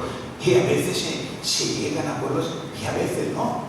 Pero por cierto, que también los que tenéis una concepción antiobjetivista de la moral, escéptica, creo que exageráis muchísimo la discrepancia moral, el fenómeno del disenso. Por supuesto que existe el disenso, pero tendéis a exagerarlo muchísimo. Y es como que sobre todas las cuestiones morales hubiese opiniones en conflicto. No es así. A mí me gusta mucho también traer a colación una anécdota que contaba Turkey, que formó parte de la comisión que estableció los principios de bioética. Entonces Turkey decía que cuando se ponían a discutir en términos muy abstractos no se ponían de acuerdo. Unos eran utilitaristas, otros eran kantianos, algunos religiosos, etcétera, etcétera. ¿Pero qué? Esto es lo importante. ¿Pero qué? Cuando se discutía sobre casos concretos y se tenían presentes todas las circunstancias, pues entonces era muchísimo más fácil encontrar un acuerdo. Bueno, esto es una cuestión, diríamos, muy importante. Esto es una cosa que Sandstein, es una crítica que le hace a Turkey, creo que tiene mucha razón. En las motivaciones judiciales hay una buena razón para intentar que la discusión no llegue a niveles muy profundos, porque entonces la discrepancia, la tendencia a la discrepancia aumenta. Y muchas veces basta con llegar a un nivel mínimo más superficial de lo que permite el acuerdo. Por ejemplo, en el caso del aborto. Puede haber discrepancias muy de fondo entre un juez católico, digamos, y un juez ateo, etcétera, etcétera. Si discutiesen en términos de qué partía el aborto, si estaba o no justificado, seguramente sería imposible encontrar un acuerdo. Pero si lo sitúas en un plano, diríamos, más bajo, por ejemplo, si tratas sencillamente de decir, a ver si tú estás de acuerdo conmigo en que con independencia de la opinión que tengas sobre el aborto, no debe estar sancionado penalmente. Entonces es más fácil encontrar el acuerdo. Y pues nos ponemos de acuerdo, no debe haber un artículo en nuestro Código Penal y la discusión sobre otras dimensiones del aborto queda para el ámbito propiamente moral. Esa es la prueba de que una cosa es el derecho y otra cosa es la moral. Digamos, hay conexiones entre ellos. Es la tesis de Nino.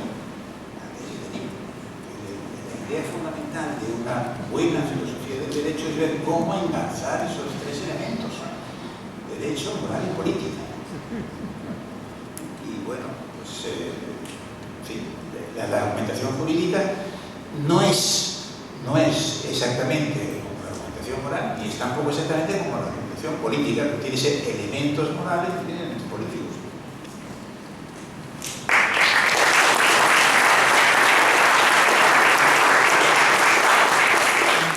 Yo diría que ha habido un salto. Yo estoy de acuerdo con esto que has dicho, pero no veo en qué me induce ese acuerdo contradecirme, porque hemos dado un salto de lo normativo a lo psicológico, a lo científico-social. Evidentemente que hablando se entiende la gente, pero evidentemente que debatiendo lealmente se atenúa el riesgo de conflictos.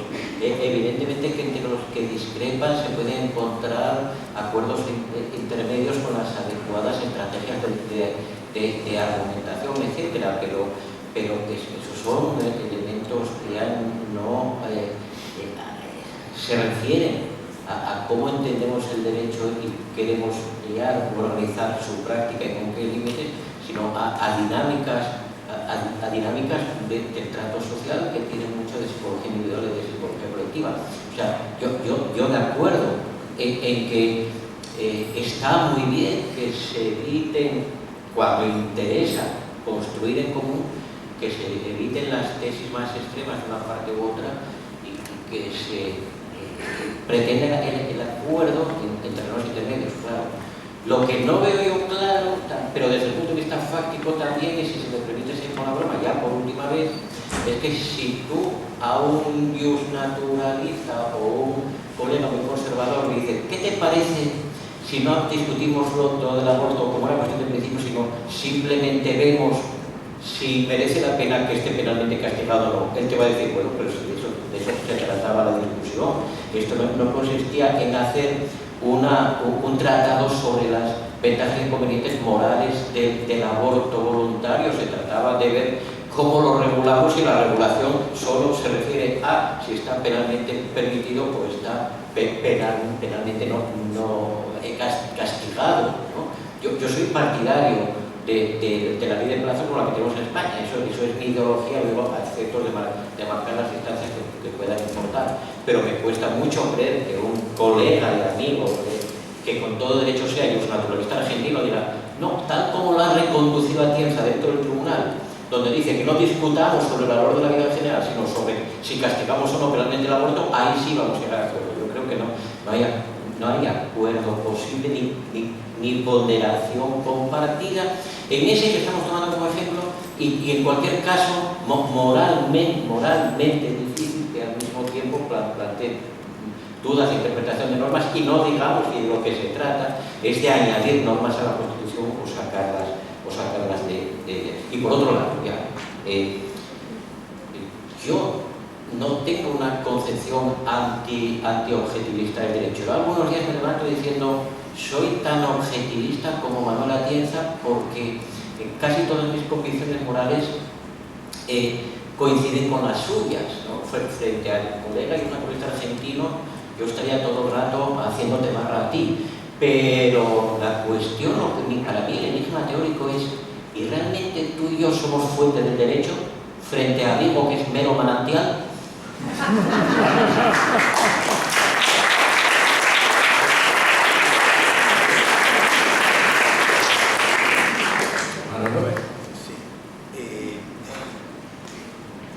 A ver, si has leído muchas sentencias sobre el aborto, pues hay en las fundamentaciones de los jueces hay muchas referencias que efectivamente se sitúan en un plano, diríamos, muy abstracto. O sea que por eso tiene sentido lo que estoy diciendo. Y yo diría que además es una crítica pertinente a Dworkin, porque la idea de lo que llama la coherencia, la congruencia, ¿no? En fin, de Dworkin, efectivamente tiene pretensiones de ideas excesivas.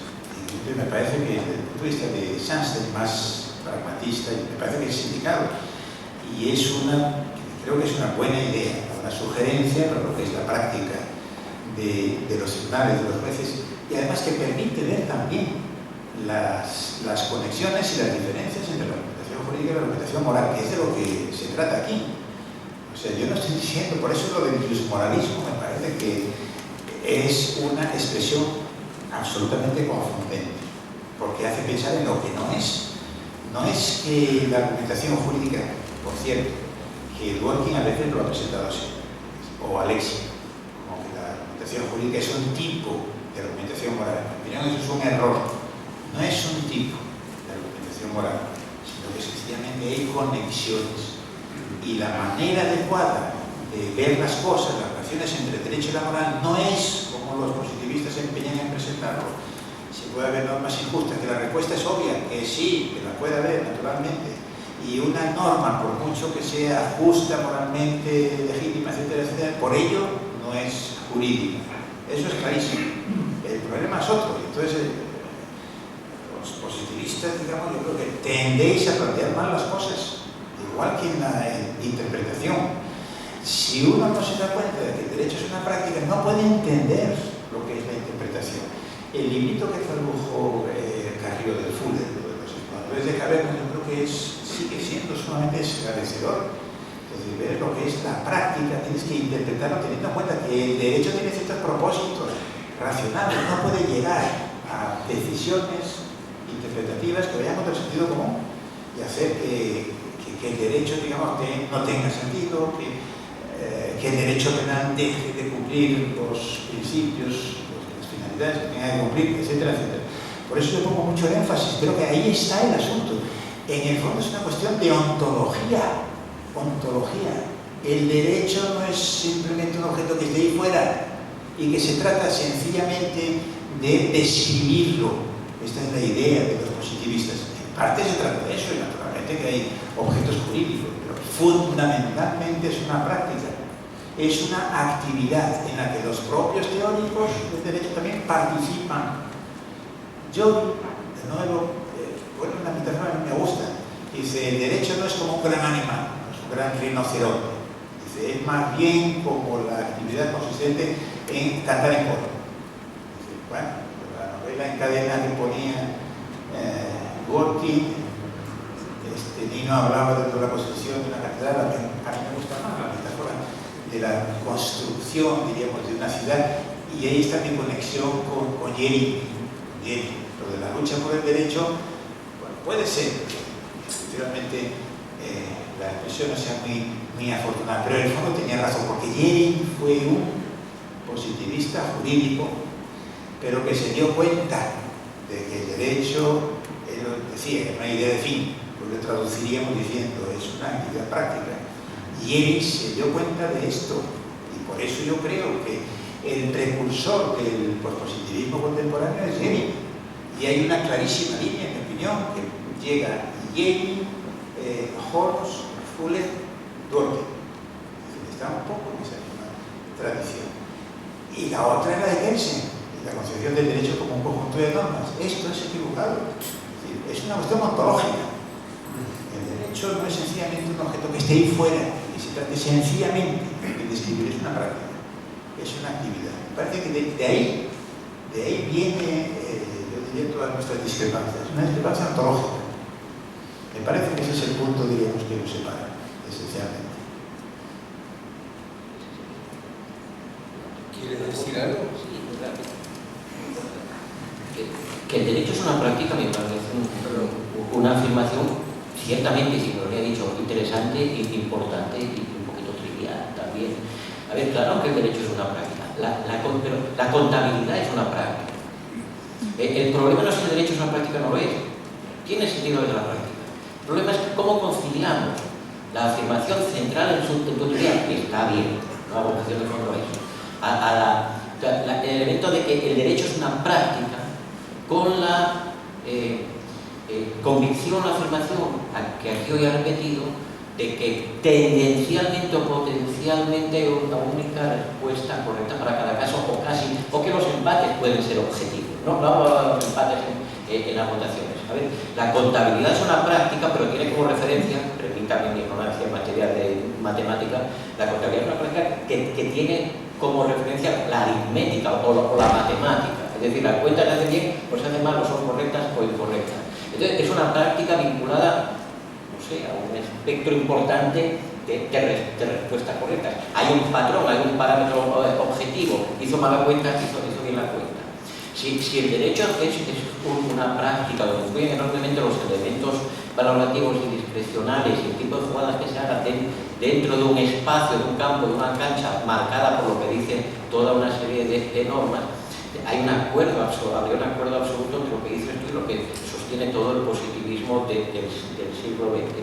Es una práctica evidentemente valorativa, no automática, no es mera lógica, no es puro cálculo, y no hay una referencia objetiva que dé y quite razones por aplicación de ese método o mediante la realización de esa operación que llamamos sumar, restar o ponderar. Pero claro, el decir que el elemento constitutivo es la práctica, pero que la práctica está sometida a un criterio objetivo de corrección que hace que el resultado de la práctica sea objetivamente correcto o no, por coincidir con un fondo valorativo, etcétera, que la ponderación hace. Es decir, o relativizamos los parámetros de control de la práctica y entonces estamos completamente de acuerdo, o es una práctica guiada por y sometida a parámetros objetivos. Entonces es una práctica absolutamente normada como la contabilidad. Creo que estamos hablando de eso, pero además que en un contexto desconcertante, por cuanto que lo que yo sostengo es que ser objetivista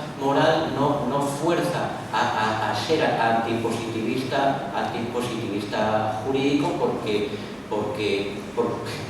mi lema que tantas veces me gusta repetir es que la moral es de cada uno y también de los objetivistas, y el derecho es de todos, y el derecho tiene que ser una práctica común y compartida sin unos criterios de corrección de las respuestas que se correspondan con la moral de estos o la moral de aquellos. Y ese derecho, ese elemento normativo común, lo tenemos y está en un derecho positivo democráticamente legitimado. Yo creo que te equivocas cuando dices que el derecho es de todos. El derecho es de todos y la moral es de cada uno. No. Aquí la famosa distinción entre la moral positiva y la moral crítica. Es decir, que la moral crítica quizás sea de cada uno. La moral positiva naturalmente que no es de cada uno. La positiva, digamos, es una práctica y existe, y si no podríamos entender lo que es nuestra vida, digamos, en común. El ejemplo con la conexión con la contabilidad yo creo que es desafortunada, porque se puede decir que es una práctica, pero realmente está muy lejos del derecho, no tiene que ver con el derecho. Tiene que poner un ejemplo, pero que quizás ayude a entender lo que quiero decir, en eso de que el derecho es una práctica. En el derecho penal hay un artículo famoso de este Roxin del año 70 por ahí, donde Roxin, por cierto, descubre Yeri sin darse cuenta. Lo que dice lo que un siglo antes había dicho Yeri. Digo por lo siguiente. Frente a la concepción de la teoría del delito de los penalistas, la acción típica, teoría, privada, punible y todo lo demás, que es una concepción normativista, por así decirlo, del derecho, entonces Roxin dice, no, yo creo que hay que cambiar las cosas y que hay que empezar planteándose el problema de cuál es la finalidad, la función que juega el derecho penal y cada uno de los elementos del concepto de delito. Y efectivamente, claro, tiene razón, más o menos, los penalistas o muchos penalistas consideran que ese artículo fue un parteaguas, que a partir de entonces se dieron cuenta que en lugar de la teoría estructural del derecho, del delito clásica, había que ver los términos funcionales y que uno tenía que preguntarse cuál es la función, los fines a los que obedece el principio, por ejemplo, de tipicidad y la antijuricidad y la culpabilidad. Eso es lo que yo quiero decir. Y entonces eso cambia mucho las cosas. Verlo como una práctica. Teoría de la interpretación lo mismo. Naturalmente que hay métodos interpretativos y todo lo demás. Pero para entender, y eso es a donde apunta precisamente la teoría de Dworkin, expuesta de manera oscura, y con eso estoy de acuerdo. Pero la idea es que la interpretación, diríamos, es una práctica, es una actividad con la que se trata de lograr ciertos fines. Ver de la mejor manera posible un determinado caso, una determinada norma. Claro, pero es que hay mucha diferencia. Cuando tú ves la práctica o ves meramente el conjunto de normas, pues es una cuestión ontológica. Y esa es la diferencia entre el derecho y la ciencia en general, que tenemos por ciencia, las ciencias empíricas. La naturaleza no es una práctica y la célula no es una práctica. Y entonces, naturalmente, el biólogo lo que tendrá que hacer será describir y explicar el funcionamiento de tal parte de la célula, de la enzima o lo que se quiera. Pero el derecho va de otra cosa. El derecho va de otra cosa. Y eso es lo que me parece a mí que es de lo que hay que darse cuenta para construir la teoría del derecho. Entonces, no al modo de las teorías, diríamos, de las ciencias empíricas o de las ciencias formales. Eso es otro asunto. Manuel, creo que tu ejemplo del derecho penal es desafortunado, porque precisa, yo estoy 100% de acuerdo con esa lectura que tomas de Roxin, pero nos hemos ubicado en una rama del derecho donde juega un papel más absolutamente determinante e incuestionado el principio de legalidad. Lo que uno tiene que preguntarse es ¿por qué? No, pues naturalmente. Por los fines característicos del derecho penal, que no son los mismos que el derecho administrativo. Evidentemente. Pero eso es lo que te da la clave de comprensión. Pero el derecho es una práctica sometida a unos límites taxativos y bastante claros, y que vienen del principio de tipicidad precisamente, que es que todo lo que el juez practique y todo lo que valore y todo lo que pondere tiene que ser al interior de la compatibilidad con el principio de legalidad. Yo entiendo perfectamente el derecho como práctica en ese sentido, que en lo que discrepamos es en la extensión del campo y en algunas de las reglas del juego, del modo que los árbitros del partido aplican el reglamento. El ejemplo del derecho penal es maravilloso para dar la razón a lo que yo planteo, solamente que tú podrías replicar, bueno, pero en otros ámbitos no existen ese tipo de limitaciones tan férreas. Bueno, por razones políticas, los positivistas consideramos que hay que entender la Constitución también con gran respeto a lo que la Constitución dice, y la práctica constitucional es una práctica sometida a unos límites que no pueden quedar al albur libérrimo del intérprete, como ocurre en el derecho penal. Pero, Juan Antonio, ¿crees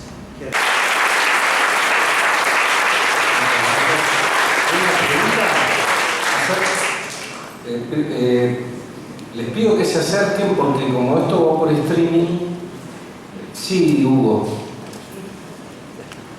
todos acérquense, se pueden poner un costado, entonces vamos haciendo las preguntas. Todos los que quieren preguntar, acérquense, por favor. Bueno, muchas gracias, profesor, por una exposición excelente, que es sumamente interesante. Solamente quería hacer una aclaración conceptual con respecto a la supuesta derrotabilidad de los condicionales. Si todos los condicionales fueran derrotables, la deducción sería imposible, porque para poder deducir hace falta aplicar el modus ponens, y para aplicar el modus ponens es necesario que la afirmación del antecedente sea condición suficiente para la afirmación del consecuente. El tema de Alchurrón en los últimos años de su vida se dedicó especialmente al tema de la derrotabilidad de los condicionales jurídicos, porque precisamente esto era lo que le preocupaba, porque él tenía una concepción deductivista de las sentencias judiciales. Es decir, él pensaba que la sentencia se funda por modus ponens. Entonces lo que él trató de hacer es precisamente reducir el condicional derrotable a condicional clásico a través de lo que él llamó una función de revisión. Ahora bien, la función de revisión puede tener en cuenta elementos que están contenidos en otras partes del mismo sistema jurídico o puede tener en cuenta otros elementos. En la medida en que los elementos que tiene en cuenta son elementos contenidos en otras partes del mismo sistema jurídico, por ejemplo, si una norma dice se debe castigar con 20 años de prisión a los que matan a otro, y otra norma dice no, se debe castigar a los menores de edad, bueno, la función de revisión integraría en el antecedente esta excepción y diría se debe castigar si alguien mata y no es menor de edad, se lo debe castigar con 20 años de prisión. Entonces, en la medida, no sé si lo dije ya, en la medida en que los elementos que toman en cuenta la función de revisión están dentro del mismo sistema jurídico, es perfectamente compatible con el positivismo. Eso es todo. Muchas gracias. ¿Otra pregunta por allá? Gracias por el conversatorio, estuvo genial. Saben que la síntesis que más se logró, quizá al final el debate constante, yo creo que es la primera nota de la lucha por el derecho de Yerin. Ustedes recuerdan que antes de empezar el libro, la primera nota lo que dice es que, y la pregunta va de sistema de software o de hardware. O sea, Yerin dice básicamente que usted puede tener el mejor derecho, bla, bla, pero va al hardware diciendo, pero hay ciertos lugares donde si la moralidad, las características del lugar, bla, bla, y hace como un display de situación, dice, bueno, ahí el derecho no va a andar. Entonces mi pregunta en relación a quizá una síntesis en el debate o en el conversatorio es esa misma nota de Yerin. Yerin ya está anticipando en su lucha por el derecho que hay una síntesis y con un problema de hardware. Es decir, usted puede generar el mejor software de derecho, que puede ser positivista o no positivista, pero si vamos al sistema, ese sería el sistema aplicativo. Ahora, si vamos a la computadora, el hardware donde va a correr, y tenemos una IBM del 70 y tenemos un Linux de ahora, bueno, como que no va a correr. Entonces, mi pregunta, quizá mala, va en términos de Yerin en esa cuestión. Ya el mismo Yerin, antes de desarrollar toda su tesis, dice, bueno, pero hay lugares donde es como si fuera la Tierra. Podemos tirar la mejor semilla, pero la Tierra ya está mala. Entonces, quizá ahí había como un punto de fuga en el conversatorio. Gracias.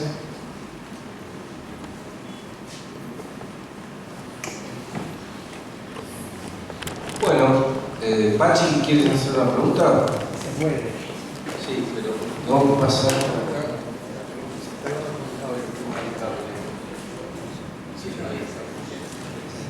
Está bien, gracias.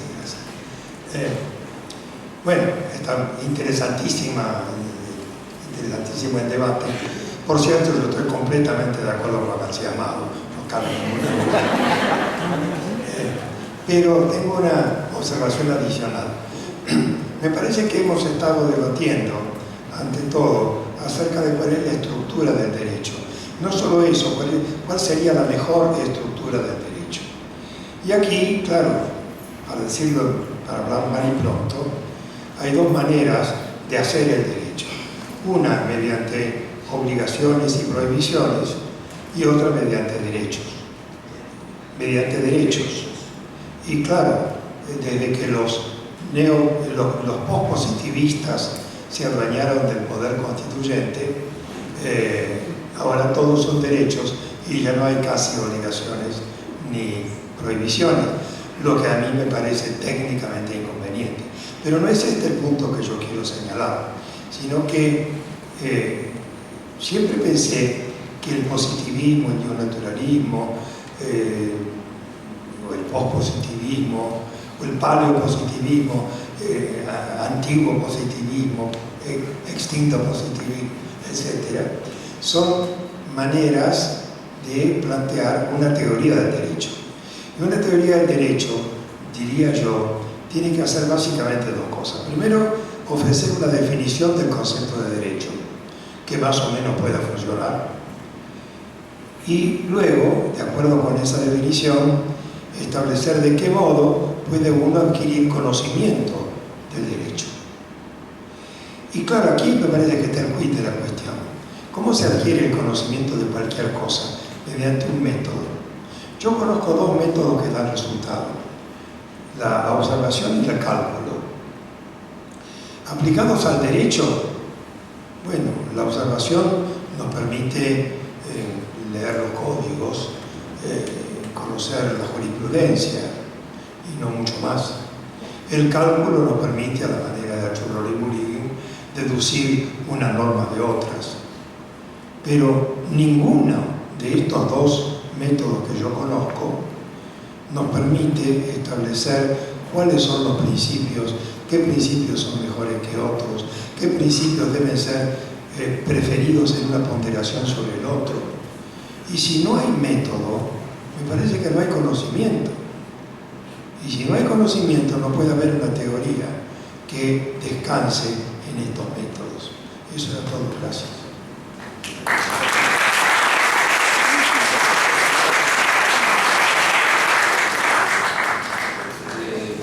Sí, claro. Hugo, yo creo que sí, que es compatible con el positivismo jurídico. Precisamente mi tesis es que lo de la derrotabilidad no es algo que caracteriza el pospositivismo. Un positivista también puede hablar de derrotabilidad. Yo no estoy de acuerdo con algo de la manera de entenderlo de Alchurrón, sobre todo cuando él se planteaba cuándo está justificado hacer una excepción implícita, porque claro, ahí él introduce una cierta concepción de la interpretación. Él viene a decir, ¿no?, algo así como cuando uno pudiese decir que el legislador, de haber podido conocer las circunstancias nuevas, lo hubiese introducido. Claro, eso es una concepción de la interpretación que, en mi opinión, no es la mejor. Pero bueno, esto va por otro lado. Pero mi tesis era esa. Lo de Jenny, la verdad es que no lo entendí muy bien lo que era, lo que quería decirse. Lo de Pachi Dibujo. Con Pachi estoy de acuerdo en todo, que estamos en desacuerdo. Lo entiendo muy bien lo que me dice.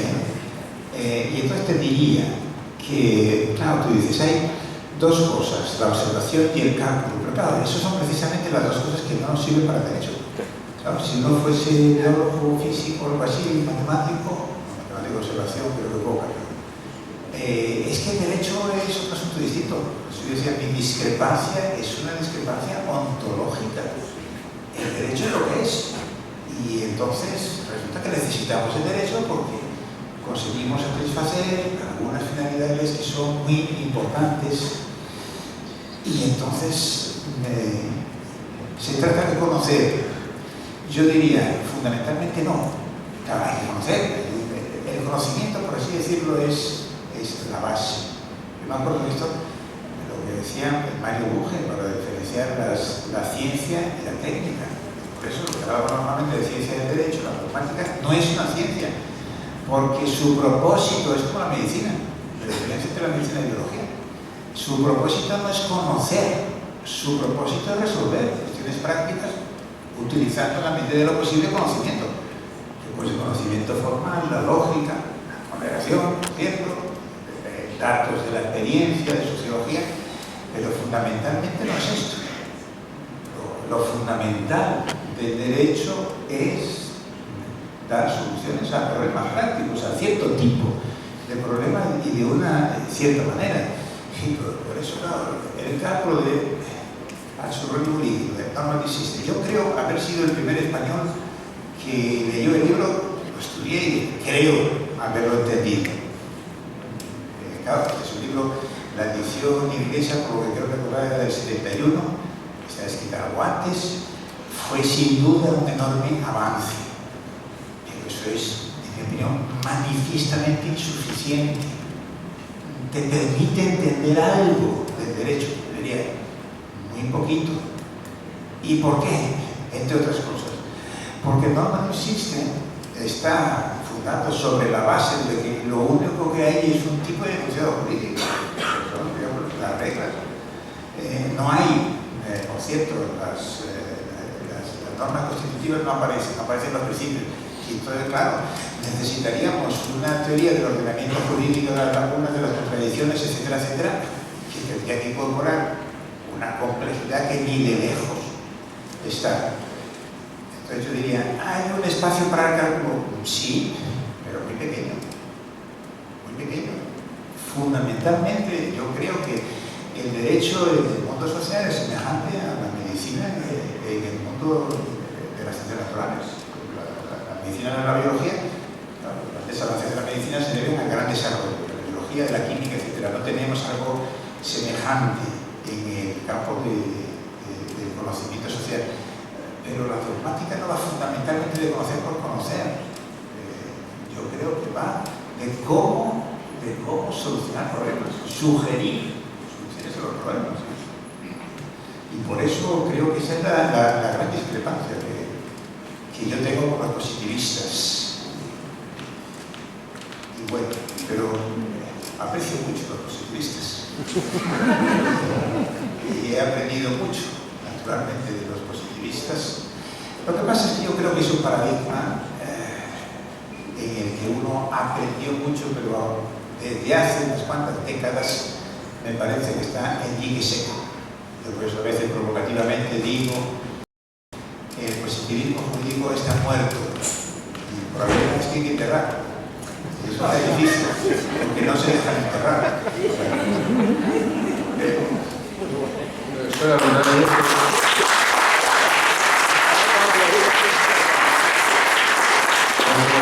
Porque soy un moderador, no estaría de acuerdo, pero me absenté.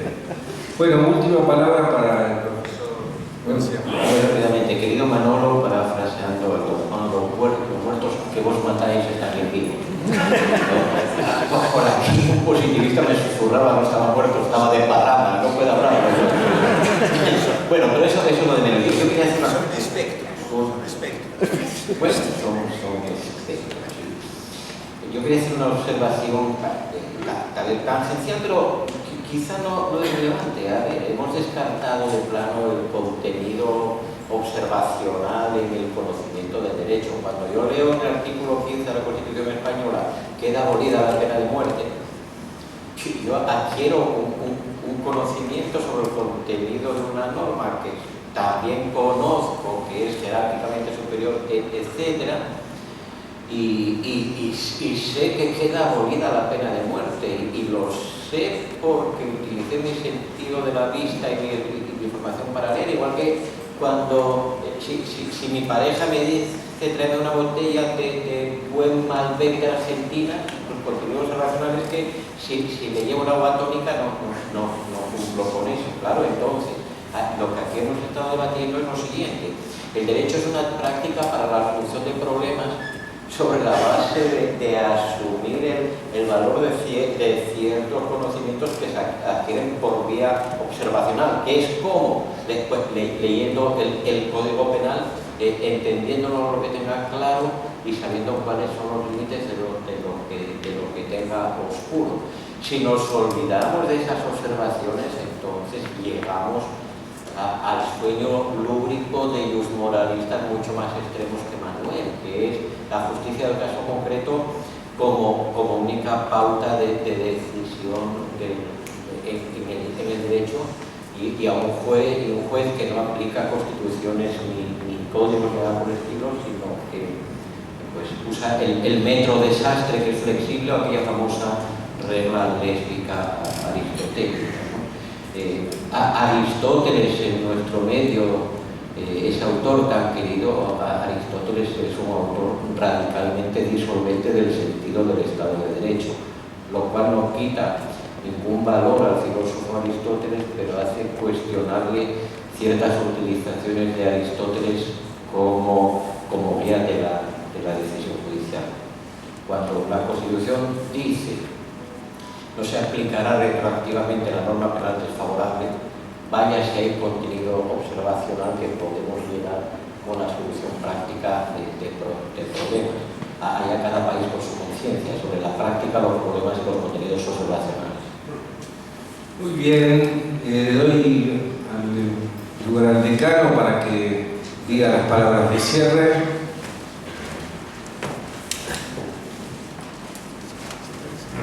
Bueno, nada más, solamente saludar, ratificar efectivamente que el profesor Atienza juega de visitante. Eso lo hace muy difícil, por lo tanto los puntos de él habría que cobrarlos dobles, ¿no? Como suele ser en el fútbol. Y además hay que ser muy cordiales con los visitantes. Pero bueno, ha sido un debate muy interesante.